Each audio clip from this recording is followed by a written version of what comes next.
Bonjour à toutes, bonjour à tous, bienvenue sur ce nouvel atelier de DevApps, le podcast des développeurs consacré à la technologie .NET.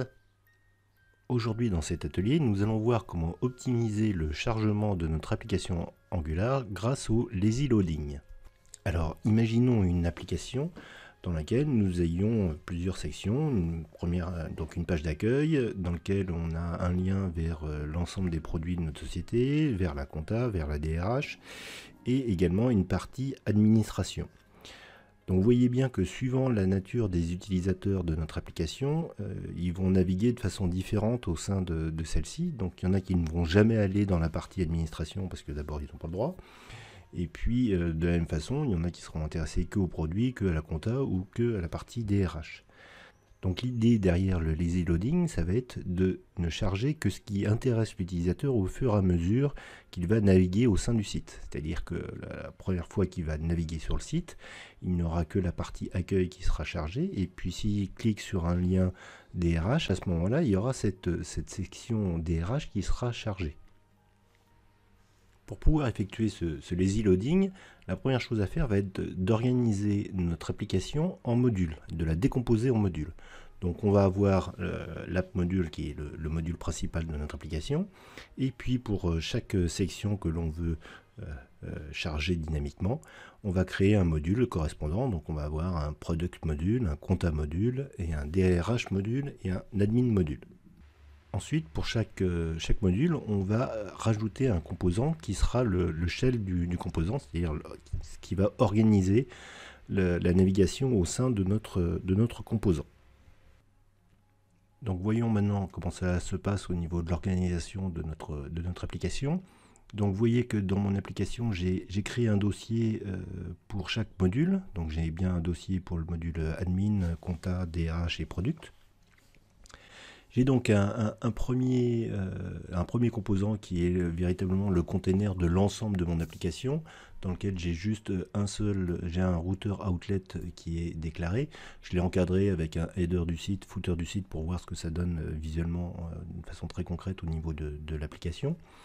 Au niveau du routing de l'accueil, vous voyez que j'ai déclaré uniquement deux routes là pour être très simple, où j'ai la route par défaut qui va donc directement sur le home component et la route qui va vers le /home qui va aussi vers le home component.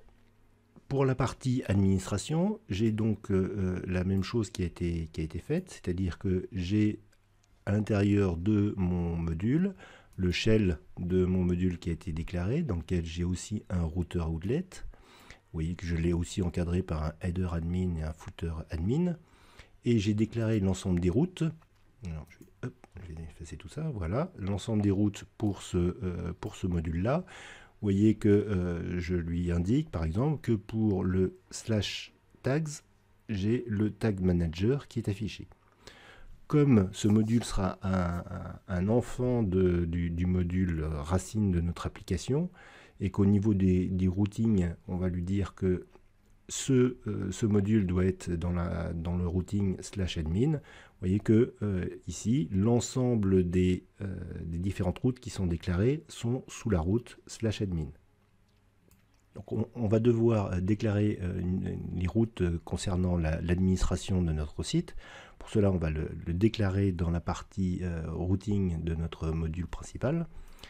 Et donc on va rajouter juste cette ligne-là en lui indiquant donc pour le chemin admin, charge-moi les routes enfants qui sont localisées à l'intérieur du fichier qui est dans du fichier admin.module, et à l'intérieur de ce fichier tu devrais trouver un module qui s'appelle admin module. On verra juste un petit peu plus tard la syntaxe avec Angular 8 qui a changé. Donc on va voir ce que cela donne concrètement au sein de notre application. Donc voilà notre application. Donc là je vais vider le network pour voir ce qui se passe de façon très précise. Donc là je charge mon application. Vous voyez que il a chargé les différents .js de notre application.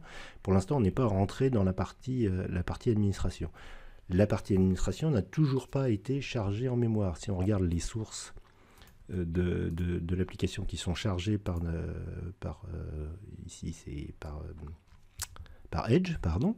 Donc si je vais dans l'app, les sources de l'app, vous voyez qu'on n'a que la partie Home et app.component qui a été chargée. Il n'y a rien concernant l'administration. Je reviens en network, je vide la console et je vais naviguer vers la partie administration. Donc quand je clique dessus, vous voyez que donc vous voyez que le module a été chargé à ce moment-là. Si on retourne de nouveau au niveau des sources, cette fois-ci, on a bien le module admin qui est chargé dynamiquement. Donc le gros avantage, c'est que au niveau network, vous voyez que bon, là on a 10K seulement, mais ces 10K ont été économisés au moment du lancement de l'application. Et c'est vraiment que à partir du moment où on a eu besoin d'aller dans la partie admin, qu'on en a chargé le code correspondant. Si on revient au niveau de notre application, maintenant cette syntaxe était la syntaxe de Angular 7 et inférieure.